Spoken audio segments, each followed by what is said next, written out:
Oke, soal kali ini, sekelompok siswa sedang mengadakan observasi di sebuah kolam dan didapatkan data-data sebagai berikut. Air, tanaman eceng gondok, lumpur, ikan mas, lele, gelembung udara. Yang ditanya komponen biotik ditunjukkan oleh nomor berapa aja. Nah, untuk menjawab soal ini, kita harus tahu dulu, terus, ekosistem, ya kan? Ekosistem berarti kesatuan interaksi makhluk hidup dengan lingkungannya. Nah, ekosistemnya ada dua, ya kan? Ada komponen biotik sama abiotik. Nah, kalau biotik berupa makhluk hidup. Nah, pada misalnya di kolam nih, pada ekosistem kolam ya. Misalnya ikan lele, ya kan kodok, nah itu biotik. Kalau abiotik yang tidak hidup, misalnya seperti air, ya kan, gelembung udara, lumpur, nah itu abiotik. Nah, berarti jelas dong. Kita anggap aja misalnya di kolam, ya kan, di kolam berarti biotiknya itu ada air biotik atau abiotik, ayo. Salah ya. Air itu abiotik, kan tidak hidup. Nah, berarti ini salah nih. Oke, yang benar biotik itu tanaman eceng gondok, ya kan, hidup dia kan. Lumpur abiotik, bukan. Ikan mas biotik, lele juga komponen biotik, dan gelembung udara itu abiotik. Berarti jawaban yang tepat 2, 4, dan 5. Mudah sekali. Oke, lanjut.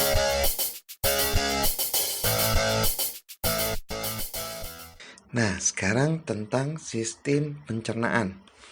Nah, ini ada gambar, ya kan? Nah, ini bagian yang B biasanya, yang ditanya, atau bisa juga yang lainnya kan. Ep, tep, tep. Nah, ini biar gampang. Cukup, cukup, cukup, cukup, cukup, cukup. Nah, malu, malu, malu. Mundur. Hat. Nah, ini dia gambar lengkap dari sistem pencernaan. Mulai dari mulut, ya kan, masuk, ada lidah juga. Ini anggap aja ini makanan, kita masuk. Di sini ada pencernaan secara mekanis ya, dengan gigi. Terus dengan enzim petialin dilunakin makanannya, terus masuk ke dalam esofagus, ya kan, kerongkongan, ada gerak peristaltik, terus masuk ke lambung, ada asam lambung, ya kan, membunuh kuman dia dan sebagainya. Terus, nah di sini nih pankreas nih, akan ada usus alus, ya kan, terus ke usus besar, pembusukan, terus feses keluar melalui anus gitu, ya kan. Nah, berarti bagian yang B ini dia pankreas. Nah, kalau ditanya nanti fungsi pankreas apa? Wah, gampang. Kalau fungsinya, lihat aja enzim yang ada di dalamnya. Nih, tripsin mengubah pepton jadi asam amino. Amilase mengubah amilum atau amatosa jadi glukosa. Lipase merubah lemak jadi asam lemak dan gliserol. Itu dia. Oke, lanjut ya. Lanjut.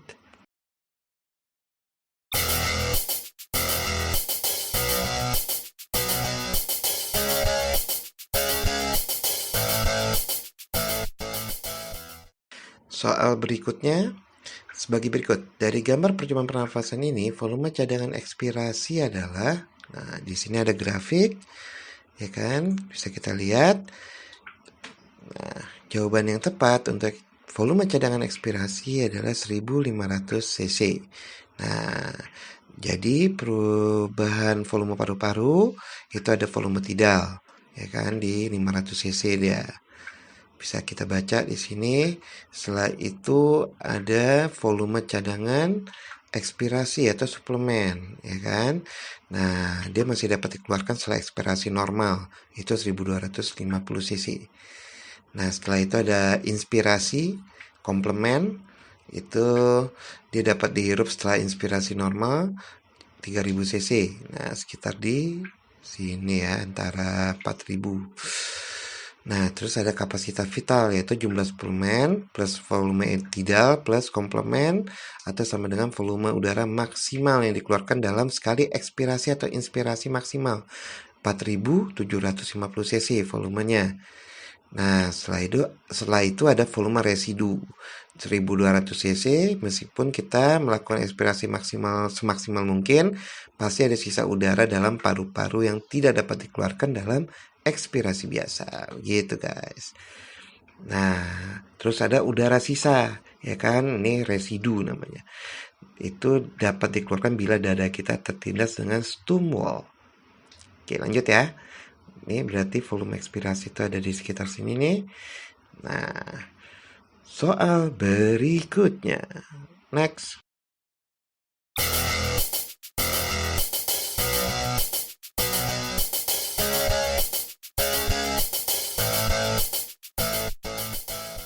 Oke guys, sekarang kita akan membahas tentang struktur daun. Mulai dari lapisan paling atas, terus lapisan yang ini bagian dalamnya, terus ada celah juga kan.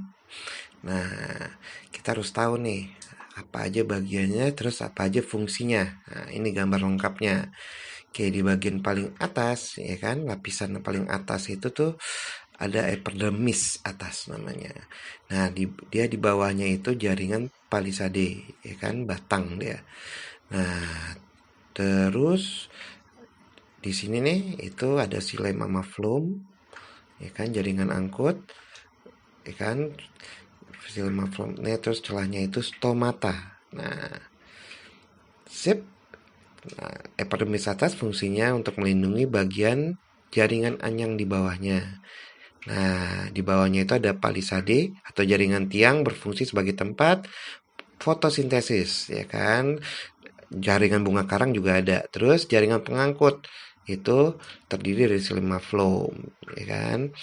Nah, dalamnya kan xilema phloem. Xilema phloem itu untuk mengangkut air dan mineral dari batang sampai daun. Itu xilem. Kalau phloemnya mengangkut hasil fotosintesis dari daun ke seluruh bagian tumbuhan. Ingat, jadi itu bedanya xilem sama phloem. Lanjut.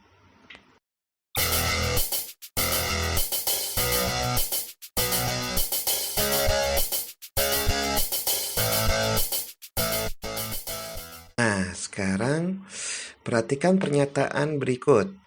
1. Memiliki akar tunggang dan besar. 2. Tulang daun lurus berbentuk pita. 3. Batang memiliki jaringan kambium. 4. Perhiasan bunga jumlahnya berkelipatan 3. 5. Biji berkeping 2. Pertanyaannya, yang merupakan ciri dari tumbuhan dikotil. Wah, gampang ya. Dikotil berarti berkeping 2, ya kan. Monokotil berkeping 1. Nah, berarti kalau dikotil yang 5 pasti dong. Nah, berarti kalau enggak yang B, yang D. Nah, tinggal kita lihat nih ciri-ciri lainnya.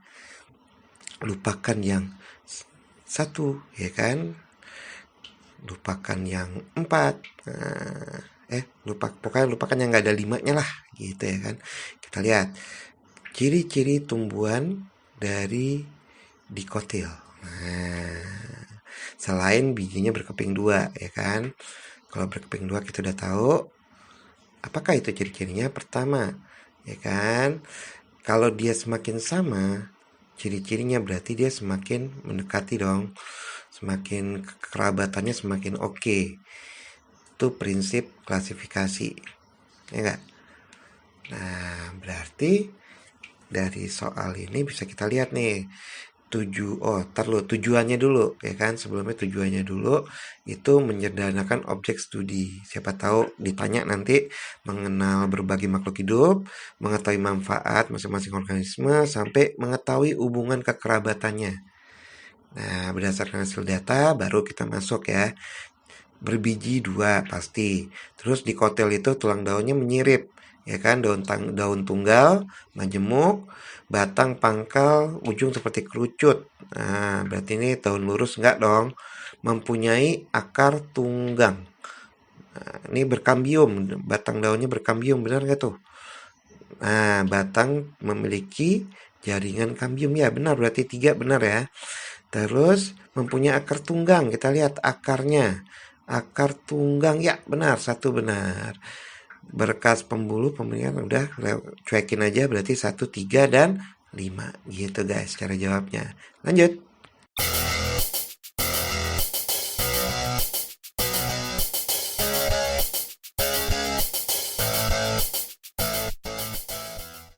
Nah, sekarang kita bahas rangkaian listrik lampu L1, L2, L3, dan L4 sama. Nah, kita lihat nih kalau S3 ditutup ya kan, saklarnya ditutup, gimana lampunya. Nah, kita lihat ya. Di sini kalau misalnya, ini pernyataan yang benar kan? Kita lihat pernyataan yang pertama. Kalau S3 atau saklar 3 kita tutup, yang nyala tuh lampu 1 sama lampu 2. Nih kita tutup ya S3-nya ya. Tuh, berarti lampu L2-nya nyala, ya kan?